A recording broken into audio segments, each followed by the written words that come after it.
Okay, hello, welcome sa channel na ito. Ito yung G Solutions at sa pagkakataong ito, meron naman tayong i-refresh na mga ilang problems related sa circuits analysis. Okay, so ito yung problem natin.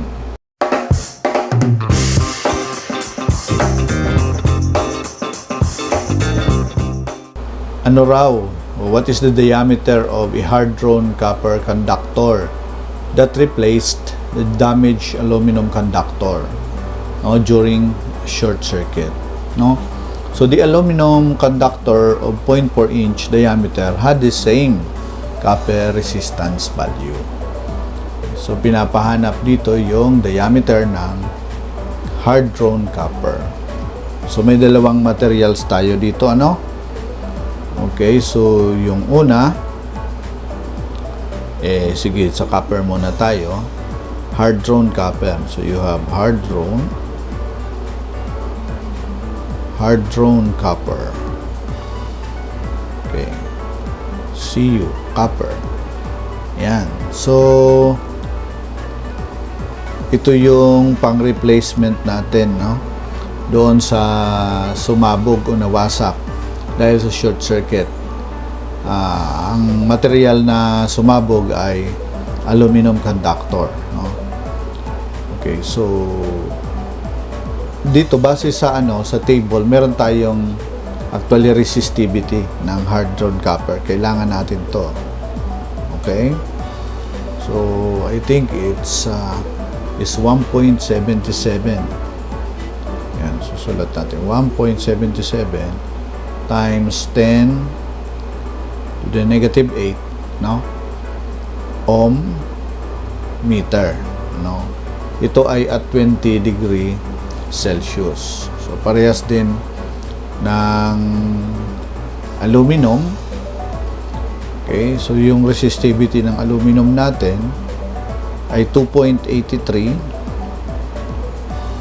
times 10 to the negative 8, okay, ohm meter. Yan. So ano pa? Yung sa aluminum conductor ay binigay din yung diameter, Yung diameter ng aluminum conductor ay 0.4 inch, So yung diameter ng hard-drawn copper ay yan yung hinahanap natin. Okay. So, at isa pa sa condition dito, ay yung resistance nito ng copper ay equivalent sa resistance ng aluminum, okay? Yan. So, yung required natin ihanap yung diameter ng hard-drawn copper. Again, yung condition niya is that yung resistance ng copper ay equal sa resistance ng aluminum natin. So alam naman natin meron tayong formula, yung relasyon ng formula ng resistor sa length at saka sa area. So that is equals to the rho L over A. Yan yung formula natin. So alam naman natin na itong L na ito, yan yung length. Length ng ating material. At saka itong area, yan yung cross-sectional area niya. Okay? So since na yung resistance ng copper ay equal sa resistance ng aluminum, so pwede nating i-equate yung resistance ng copper is equals doon sa resistivity ng aluminum, okay,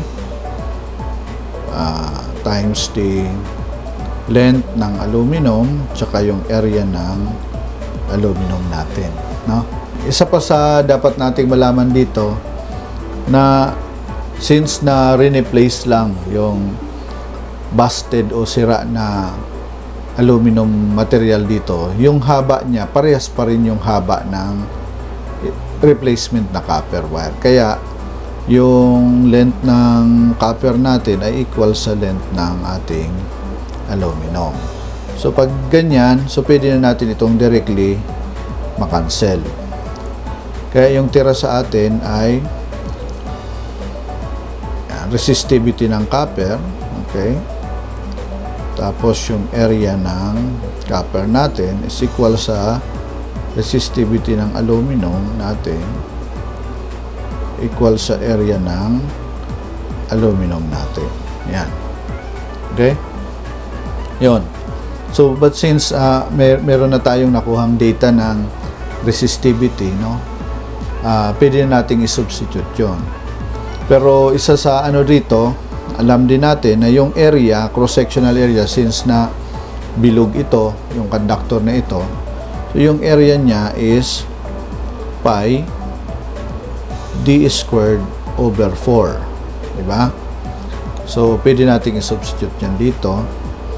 So, magiging resistivity ng copper natin ay pi. Okay? Yung diameter ng copper natin is squared. Okay? Over 4.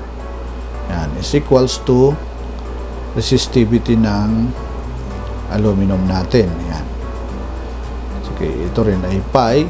Yung area ng cross-sectional area ng aluminum natin is pi.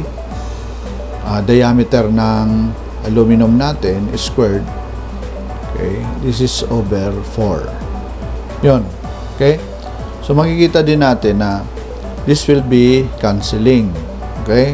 Equal to 1 yan. At itong 4, ganun din. Yan. So, anong matitira sa atin? So, makikita mo na yung tira dyan, the resistivity ng copper natin over yung diameter ng copper squared. Okay, resistivity ng aluminum over diameter ng aluminum squared. Yun. So, meron tayong mga values niyan. So, isulat na lang natin.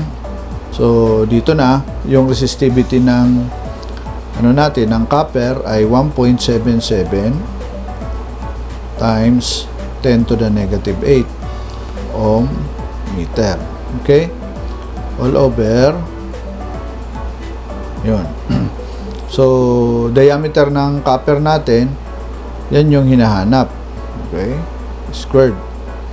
Is equals, yan, resistivity ng aluminum ay 2.83 times 10 to the negative 8 ohm meter. So, yung diameter ng aluminum natin is 0.4 inch. So, isulat lang natin dyan, 0.4 inch. So, ito ay squared. Okay?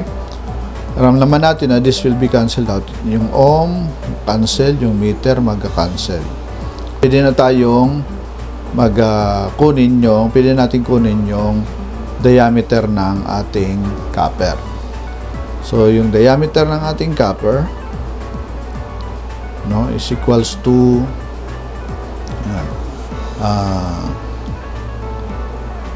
1.77 times 10 to the negative 8. Okay? Divided by, and then multiplied sa taas. Yon. So, this will be cancelling out, no? So, square root ito, no? Yan. Okay. Yan.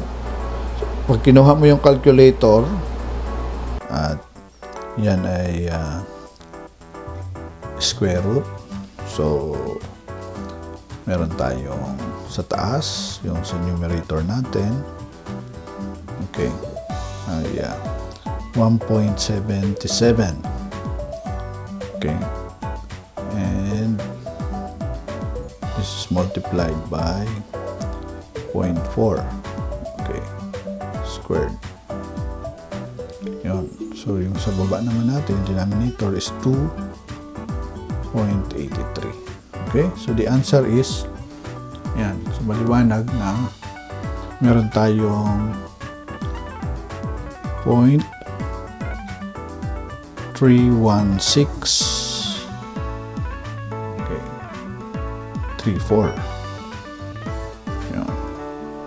Ito ay in inch.